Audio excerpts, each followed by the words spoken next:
Hello friends, welcome to MK study point channel. दोस्तों, आपका अपने इस यूट्यूब चैनल पे एक बार फिर से स्वागत है। दोस्तों, आज हम स्टार्ट करने वाले एक मोस्ट इंपॉर्टेंट टॉपिक जिसको जानना आपके लिए बहुत ज़रूरी है। तो जो मोस्ट इंपॉर्टेंट टॉपिक है वो हमारा है जीन पियाजे जी का, कि इन्होंने कुछ नाम दिए हैं, जो मूल नाम है इनको जानना। तो देखिए, जो इनके मूल नाम है, पहले हम इनको सबसे पहले इनके मूल नाम को जानेंगे। उसके बाद मूल नाम के बाद जानने के बाद इनके जो स्टेप है, जो हमारा इनके चरण है, जो इन्होंने अवस्था बताई है चारों, इन मूल शब्द का, इन नामों का जो है यूज वहीं पे होता है। तो इसलिए उन अवस्थाओं को जानने से पहले हमें जो है फ्रेंड्स जानना जरूरी है कि इनके मूल नाम जो थे, जो उन्होंने मूल शब्द बताए हैं वो क्या क्या हैं, उनको हम जान लें। तो चलिए फ्रेंड्स, हम स्टार्ट करते हैं। जो उन्होंने शब्द बताया कि बच्चों के सीखने में और बच्चों के विकास में जो चेंजिंग आते हैं, जो व्यवहार में परिवर्तन आते हैं, उस परिवर्तन और चेंजिंग में कुछ अपने अनुसार से जीन पियाजे जी अपने शब्दों में नाम दिया है। वो जो है नाम इतने हैं कुल मिला के। तो इन नामों को आपको जानना बहुत ज़रूरी है फ्रेंड्स, क्योंकि अगर इन नामों को आपको पता रहेगा तो जो इनकी स्टेज की, चारों स्टेज की जो विशेषताएं हैं, उन विशेषताओं में जो है इन नामों का यूज होगा। और वहाँ पे पूछा जाएगा भैया कि जो स्कीम्स होती हैं, इसके अंतर्गत जो व्यवहार आते हैं वो किस अवस्था में होते हैं जीन पियाजे जी के, या स्कीम्स जो नाम है वो किसने दिया है। तो बहुत सारे क्वेश्चन बन सकते हैं, इसलिए जो है हम एक एक करके जो बहुत ज़रूरी है उसको जानना बहुत ज़रूरी है। तो हम पहले इनके जो मूल शब्द, जो मूल नाम दिए थे जीन पियाजे जी, वो जानेंगे। उसके बाद जो है इनके जो चारों अवस्थाएं हैं, उनके स्टेजों के बारे में हम विशेष तौर से बात करेंगे कि उनकी विशेषताएं क्या है और इन शब्दों का उनकी विशेषताओं में यूज कैसे होगा, कैसे क्वेश्चन बनेगा। तो फ्रेंड्स, चलिए आज के वीडियो हम स्टार्ट करते हैं। और अगर आपने जो है इस चैनल को सब्सक्राइब नहीं किया तो आप हमारे चैनल को सब्सक्राइब जरूर कर लें, क्योंकि यहाँ पे जो भी टॉपिक पढ़ाए जाते हैं वो किताबी नॉलेज तो ज़रूर होती है, लेकिन हम ऐसा सोचते हैं और आप भी ज़रूर ऐसा सोचें कि जो भी हो वो जो है अपने शब्दों में समझने की कोशिश करें। आप कैसे समझ आए, ज़रूरी नहीं आप जो है यही वीडियो देखें, ढेर सारे वीडियो देखें, तब आपको जो है कंक्लूजन निकल के चला आएगा कि हमें जो है कैसे समझना चाहिए उन चीज़ों को। तो चलिए फ्रेंड, स्टार्ट करते हैं आज का जो अपना टॉपिक है। देखिए फ्रेंड, जीन पियाजे ने पहला नाम दिया है स्कीम्स और स्कीमा, संगठन, संतुलन, अनुकूल और अस्थायी जीववाद, मूल प्रकृतियान, संरक्षण का अभाव और अविलोम्यता। तो जानते हैं कि स्कीम्स क्या है। तो देखिए फ्रेंड, सबसे पहले बता दें स्कीम्स कि जब बच्चे जो है होते हैं छोटी उम्र में, जब बच्चे स्कूल जाना स्टार्ट करते हैं तो बच्चे के अंदर जो है आप देखते होंगे कि उनके मम्मी पापा जो है सवेरे नहलाते होंगे, उसके बाद उनका जो ड्रेस लगता है वो करते हैं, उसके बाद टिफ़िन वगैरह पैक करते हैं। लेकिन ऐसा कुछ दिन तक ही उनके मम्मी पापा करते हैं, लेकिन अचानक किसी दिन उनकी मम्मी की तबीयत या कुछ ख़राब हो जाए, वो कर ना पाए बच्चों के तैयार, तो बच्चे के अंदर ऐसा व्यवहार में परिवर्तन आ जाता है कि बच्चे जो है उस क्रिया को खुद ही करने लगते हैं। मतलब स्वयं से जान जाते हैं कि आज स्कूल जाना है, आज पढ़ाई है, तो अपने आप से जो है पुनः जो है उस क्रिया को करने लगेंगे जैसे मम्मी पापा बताए रहेंगे। जो उनके साथ व्यवहार, जो स्कूल जाने के लिए व्यवहार जो उनका होता है कि हमें इस तरह से व्यवहार करके स्कूल में जाना है, इसे रहना है, तो वो बच्चे जो है खुद से बच्चे करने लगते हैं। तो उसको स्कीम्स बोलता है, यानी कि बच्चे के मानसिक में जो है ऐसा व्यवहार जो है बैठ जाता है कि हमें स्कूल जाते वक्त इस तरह से व्यवहार करना चाहिए, ऐसे कपड़ा ऐसे पहनना चाहिए, ऐसे टाई बेल्ट, टिफ़िन वगैरह पैक करना चाहिए इतने टाइम तक। वो होता है स्कीम। व्यवहार में परिवर्तन, व्यवहार में दोहरा, ठीक है, दोहराव के व्यवहार का दोहराना है। हाँ, व्यवहार का दोहराना ज़्यादा सही है। व्यवहार का दोहराना, व्यवहार का दोहराना ही स्कीम्स है। अब देखिए स्कीमा और स्कीम्स जो है आपको विशेष ध्यान देना है कि स्कीमा क्या होता है। देखिए स्कीमा जो होता है ये होता है मानसिक संरचना होती है कि बच्चे ने जो देखी, जो कहीं चीज़, कोई चीज़ देखी उसको याद हो और उसको जो है उस टाइम पे 2-3 साल बाद या 6 महीने बाद फिर से देखे, उसको वो चीज़ याद आ जाए कि हमने ये चीज़ देखी थी, तो उसी को हम स्कीमा बोलते हैं। मतलब यह क्या होता है, एक मानसिक स्ट्रक्चर होता है।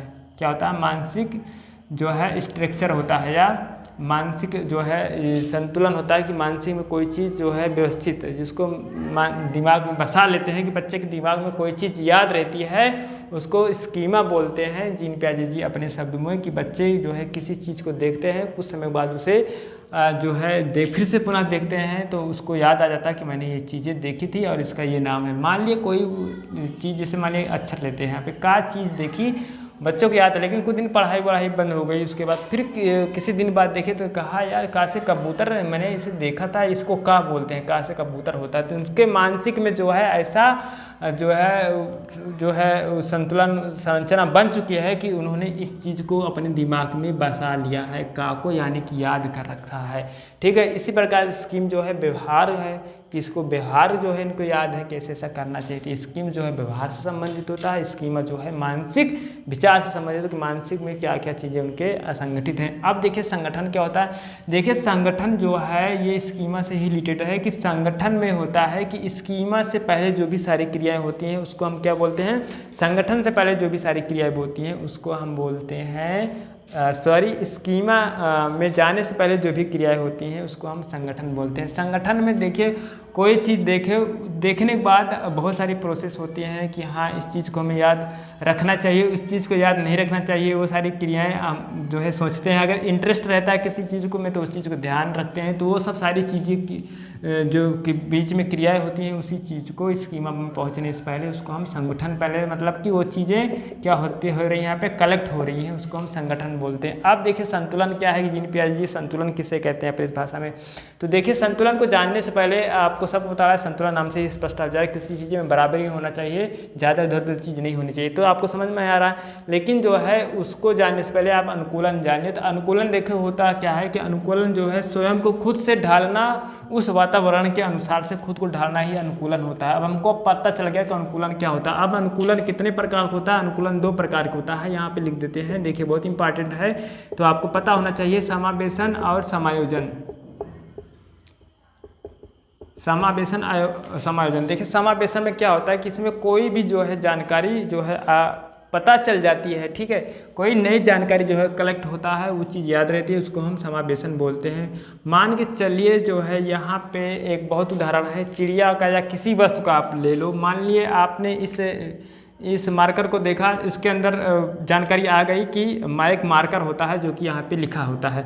फिर उसने दोबारा कुछ दिन के बाद देखा इसी को, तो उसे याद है कि हाँ हमने इसको देखा है, जो है ये मार्कर होता है। मतलब कि जो उसको नई जानकारी मिली थी उसको याद है, तो वो हमारा हो गया समावेशन। अब देखिए समायोजन क्या होता है। तो समायोजन में होता है जो उसको जो है नई जानकारी जो मिली थी पहले, फिर उसको बाद वहाँ पे जो है फिर यही जानकारी देखी। अब नई जानकारी तो पहले उसको पता है, क्या भैया पता है नई जानकारी। अब देखिए नई जानकारी पुरानी जानकारी ये यहाँ पे नई जानकारी इसको मिली थी ना। अब यही जो है समायोजन में अब ये पुरानी यहाँ से पुरानी जानकारी ये मिल गई।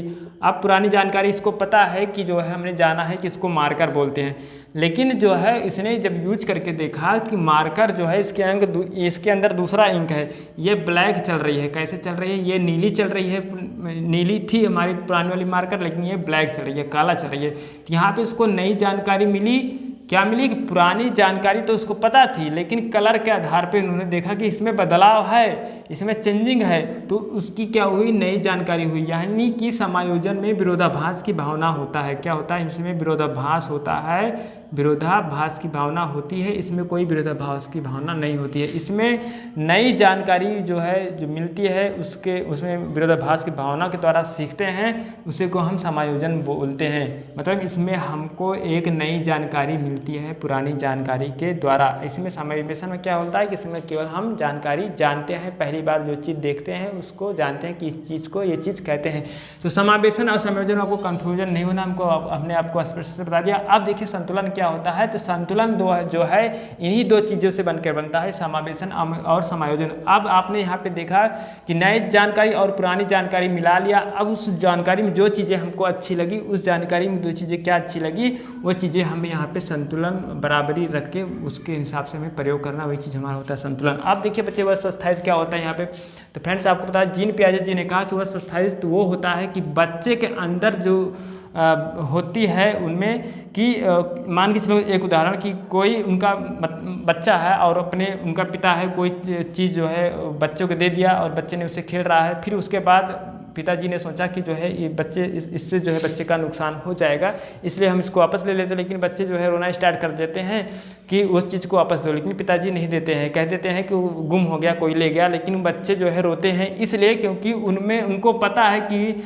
जो है वो चीज़ उनके पास है और वो जो है हमारे रोने पे वो चीज़ हमको दे देंगे। तो यही इसी को बोलते हैं जीन पियाजे जी की वश स्थायी, मतलब कि आँखों से जो है चीज़ें ओझल हो, आँखों से चीज़ें ओझल हो, क्या हो, आँखों से चीज़ें ओझल हो परंतु उसका अस्वस्थायित्व बना रहे, इसको जो है जीन पियाजे जी इस व्यवहार को अस्वस्थायित्व बोलते हैं। अब देखिए जीवात क्या होता है, जीन पियाजे जी जीवात उसे बोलते हैं कि बच्चा जो होता है 6 महीने के बाद जो है इसमें बच्चे में जीवात की भावना आ जाती है कि बच्चा जो होता है वो खिलौनों को भी जो है जीवित समझता है, क्या है, समझता है। देखते होंगे बच्चे खिलौना लेके आते हैं तो जो रियल खिलौना होता है उसकी तरह आवाज़ करके वो खेलते हैं, तो जीवात उसे ही बोलते हैं कि खिलौनों को ही जिंदा समझता। अब देखिए मूल प्रकृत्यान क्या होता है, तो जो जीन पियाजे जी मूल प्रकृत्यान बताए हैं कि मूल प्रकृत्यान जो है हम उसे कहते हैं कि जिसमें बच्चे में कुछ भावनाएं ऐसे होती है जो उन्हें सिखाना नहीं पड़ता है, जैसे रोना, हंसना, ठीक है। आपने मैकडूगल को भी जाना है कि मैकडूगल ने जो है 14 जो है मैकडूगल सिद्धांत बताए हैं, उन्होंने भी जो है कुछ चीज़ें बताई हैं कि जो है बच्चे में ऐसी चीज़ नहीं सीखना पड़ती है। तो यहाँ पे जो है मूल प्रकृत्यान जैसे रोना, जो चीज़ें बच्चे नहीं मतलब कि उनका सीखना पड़ता है, कुछ जो है सीखे हुए होते हैं पहले से, उनको जो है जीन पियाजे जी बोलते हैं, मूल प्रकृत्यान बोलते हैं। अब देखिए संरक्षण का अभाव क्या है, तो देखिए फ्रेंड्स यहाँ पे हम केवल आर्ट की बात करेंगे। संरक्षण का अभाव में क्या होता है कि कोई गोला बनाए, देखिए गोला आर्ट में बनाते हैं ना, सर्कल बनाए, सर्कल के बाद हमने एक सर्कल और ऐड करके ऐसे करके बना दिया। तो इसको जो है अगर बच्चे से कहा जाएगा कि जो पहले चीज़ जो स्टार्टिंग में हमने बनाई थी उस चीज़ों को आप पुनः वापस लेकर आइए, तो बच्चे उसको पुनः वापस लेकर नहीं आ पाएंगे। उसी को हम क्या कहते हैं, उसी को बोलते हैं संरक्षण का अभाव, कि बच्चे का मस्तिष्क इतना विकास नहीं हुआ कि जो है पुरानी चीज़ को वापस ले आ पाए, उसको हम संरक्षण का अभाव बोलते हैं, ठीक है फ्रेंड्स। तो जो है अगर जो है पुरानी चीज़ को वो वापस ले आ पाते हैं तो उसको हम संरक्षण बोलते हैं, कि संरक्षण की भावना बच्चे में है, अगर वह पुरानी चीज़ को आर्ट के अंदर, आकृति के अंदर वापस नहीं ले पाते उसको संरक्षण का अभाव बोलते हैं। अब देखिए इसी संबंधित ये भी है अविलोमता। तो अविलोमता में क्या है फ्रेंड्स कि इसमें लंबाई, आप ध्यान रखना, लंबाई, चौड़ाई और ऊंचाई, लंबाई, चौड़ाई, ऊंचाई और आपके शब्द जो होते हैं इसमें शब्द या जो है अक्षर होते हैं, उसमें जो है मूल बिंदु से अगर आगे चले जाते हैं पुनः उस बिंदु से वापस नहीं आ पाते हैं, उससे हम बोलते हैं अविलोमता बोलते हैं। अगर उसमें इस तरह की भावना पैदा हो जाए तो उसको हम विलोमता बोलते हैं। तो एक दूसरे से रिलेटेड है, लेकिन आपको यहाँ पे समझना है कि संरक्षण का अभाव में जो होता है यह भी मूल बिंदु से वापस नहीं ले आ पाते, लेकिन इसमें आकृति के बारे में बात की जाती है, लेकिन यहाँ पे लंबाई, चौड़ाई, ऊंचाई और शब्द अक्षर के बात की जाती है। देखिए यहाँ पे ध्यान से समझिए अविलोमता, कि जैसे मान के चले आपने पा बनाया, बच्चों को पता चल गया कि हाँ ये पा है, ठीक है, उसके बाद आपने ऐसे ही जस्ट कर दिया, फिर फा बन गया, बच्चों को पता चल गया फा बन गया, लेकिन आप बच्चे से कहो कि बच्चे इसको फिर से आप पा बोलो, तो बच्चे के अंदर ऐसा विकास, ऐसा उनके करने की क्षमता नहीं होगी कि इसको ऐसे वे डिलीट कर दें, इसे इसको मिटा दें, पा बन जाए। अगर इसको ऐसे कर लेंगे तो वो विलोमिता की भावना हो जाएगी। किसकी भावना हो जाएगी? विलोमिता की भावना हो जाएगी। अगर ऐसा नहीं कर पाएंगे तो उसमें अविलोमिता की भावना है। तो देखिए फ्रेंड्स, हमने जो है जीन पियाजे जी के कुछ मोस्ट इंपॉर्टेंट नामों के बारे में बताया कि स्कीम, स्कीमा, संगठन, संतुलन, अनुकूलन क्या है। ये सब सारे नाम आपको बहुत ध्यान से ध्यान देना है। देखिए आपको मतलब कि मजाक लग रहा होगा, मजाक मत समझना। अगर आप ऐसे पढ़ेंगे, अगर ये सारे नाम याद रहेंगे तो हर जो उनकी स्टेप आएंगे, जो उनकी अवस्था आएंगी चारों, उन अवस्थाओं में इनका यूज होगा, इन व्यवहारों का यूज होगा कि इन नाम के अंदर कौन सा व्यवहार आता है। उन जब व्यवहारों का यूज होगा तो वहाँ पे जो है आपको जो चारों अवस्थाएं के अंतर्गत जो आपको एज दी गई है उस एज के अनुसार उस व्यवहार को समझ कर आप बता देंगे। तो देखिए फ्रेंड्स, यहाँ पे हम बता दें, यहाँ पे हम चारों अवस्थाओं को लिख देते हैं कि कैसे कैसे क्वेश्चन बनता है। तो हम नेक्स्ट वीडियो में जो है उस चारों अवस्थाओं की विशेषताओं के बारे में जरूर बताएंगे और ये भी बताएंगे कि ये जो है कैसे यहाँ पे यूज होता है, कैसे प्रयोग होता है, नाम याद रखने का क्या फ़ायदा मिला। देखिए नाम याद रहेगा, मान लीजिए चलिए स्कीम से आपको याद है, पूछ लिया कि स्कीम जो है किसका वाक्य है, किसका नामकरण है, किसने दिया था, तो ये सब सारे जब नाम आपको याद रहेंगे तो आप बता देंगे जीन पियाजे जी का। तो बहुत इंपॉर्टेंट है, पेपर में आए भी हुए हैं बहुत सारे। तो देखिए इनके जो चारों अवस्थाएं हैं फ्रेंड्स, चारों अवस्थाएं हैं हमारे जीन पियाजे जी का। तो वो है हमारे पहली जो अवस्था है वो है हमारी इंद्रिय गामक अवस्था। क्या है? इंद्रिय गामक अवस्था। ठीक है, इंद्रिय गामक अवस्था जो है वो है 0 से 2 वर्ष तक बच्चे के अंदर इंद्रिय गामक अवस्था होती है, ऐसे जीन पियाजे जी ने बोला। ये पहली अवस्था है। अब दूसरी अवस्था इन्होंने बताया कि भैया पहली अवस्था जो होती है वो होती है पूर्व संक्रियात्मक अवस्था। क्या होती है? पूर्व संक्रियात्मक अवस्था। पूर्व संक्रियात्मक अवस्था, इसकी एज इन्होंने कितनी बताई, इसकी एज इन्होंने बता दी कि इसकी जो एज होती है वो 3 से होती है 7 साल। कितनी होती है, 3 से 7 साल होती है, ठीक है। अब दूसरी एज जो तीसरी इन्होंने बताई कि जो तीसरी अवस्था होती है, उस तीसरी अवस्था का नाम इन्होंने दिया मूर्त संक्रियात्मक अवस्था। क्या नाम दिया इन्होंने, मूर्त संक्रियात्मक अवस्था, ठीक है। तो हम यहाँ पे जल्दी जल्दी लिख रहे हैं, आपको आवाज़ से पता ही चल जाएगा मैंने क्या लिखा है। मूल संक्रियात्मक अवस्था इन्होंने बताया कि इसकी जो एज होती है 7 से 12 वर्ष होती है।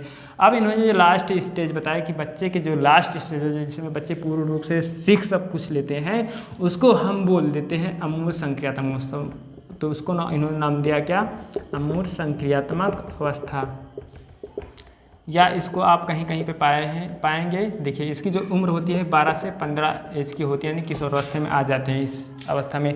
तो इसको औपचारिक अवस्था कहीं कहीं यहाँ पे बोलते हैं, ठीक है। औपचारिक अवस्था भी नाम से जानते हैं, औपचारिक अवस्था के नाम से भी इसको भी जानते हैं हम संक्रियात्मक अवस्था को। जो इंद्रिय गामक अवस्था है उसको हम संवेदी गामक अवस्था भी के भी नाम से भी जानते हैं। तो देखिए जो नाम हमने बताया वहाँ पे देखिए इंद्रिय गामक अवस्था पहली स्टेज इनकी यही है। तो पहली स्टेज जो है वो 0 से 2 वर्ष आती है। आप जानते हैं कि 0 से 2 वर्ष के अंदर क्या तो बच्चे क्या क्या व्यवहार कर सकते हैं, उसी के हिसाब से जो हमने पहले जो इन्होंने नाम दिया था 10-12 नाम जो थे, अगर उन नाम को समझ लिया है तो अगर पूछा जाए कि जो मूल प्रकृतियान है वो जीन पियाजे जी की किस अवस्था में आए, तो आपको पता है कि जो जीन पियाजे जी का मूल प्रकृतियान है उसने मूल प्रकृतियान में क्या बताया था। तो मूल प्रकृतियान में यही बताया, जीन पियाजे जी ने नाम दिया कि मूल प्रकृतियान में बच्चे का ऐसा व्यवहार होता है कि उसमें बच्चे जो है हंसना रोना मतलब कुछ जानते हैं, सीखे रहते हैं। तो ये जो व्यवहार होता है हंसना रोना का बच्चे के अंदर, इनको सिखाया नहीं पड़ता, ये बचपन से जाने रहते हैं 0 से 2 वर्ष तक। तो जो मूल प्रकृतियान की अवस्था होती है वो क्या आएगी, वो इंद्रिय गामक अवस्था जो है होगी। ऐसे क्वेश्चन वहाँ पे जो है बनता है। तो वो सारी चीज़ें जो हमें शब्द बताए वो सब सारी चीज़ें यहाँ पे यूज होंगे। अच्छा हमें दूसरा नाम चलो लेते हैं, वस्त अस्थायित्व की भावना। देखिए जो वस्त अस्थायित्व की भावना होती है कि बच्चे जो है रोते हैं, जानते हैं कि बच्चे जो है कि उदाहरण के माध्यम से वो उसमें पूछ ले पेपर में कि कोई बच्चा है और वो जो है रो रहा है और पिताजी उसको वस्तु नहीं दे रहे हैं, तो बच्चा के अंदर किस प्रकार की भावना है वहाँ पर पूछ लिया, तो आप समझ जाएंगे बच्चे के अंदर वस्त अस्थायित्व की भावना है। और वस्त अस्थायित्व जीन पियाजे जी ने दिया था, और जो यह उम्र है यह उम्र इंद्रिय गामक अवस्था के अंतर्गत आती है। तो ये सब चीज़ें हमने आपको बता दी, ये सब चीज़ें जो है वो सब चीज़ें जो है उसी में यूज होगी। तो फ्रेंड्स मिलते हैं जो है आपको अपने नेक्स्ट वीडियो में। अगर आपको ये वीडियो से कुछ इंपॉर्टेंस कुछ आपको समझ में आया हो तो वीडियो को सब्सक्राइब और लाइक ज़रूर करें, ताकि और शेयर भी करें, ताकि आपके नेक्स्ट फ्रेंड्स के पास भी मिल जाए और उनको अगर जानकारी सही लगे तो वो जानकारी जो है उनके लिए लाभदायक हो सके, ताकि वो भी अगर उनको समझ में आए तो समझ पाएँ। तो मिलते हैं फ्रेंड्स इनके नेक्स्ट वीडियो में। नेक्स्ट वीडियो हम जीन पियाजे की चारों अवस्थाएँ, इन चारों अवस्थाओं की विशेषताओं के बारे में स्पष्ट रूप से विशेष तौर से हम बात डीपली में करेंगे। चलिए फ्रेंड्स मिलते हैं नेक्स्ट वीडियो में। Thank you friends.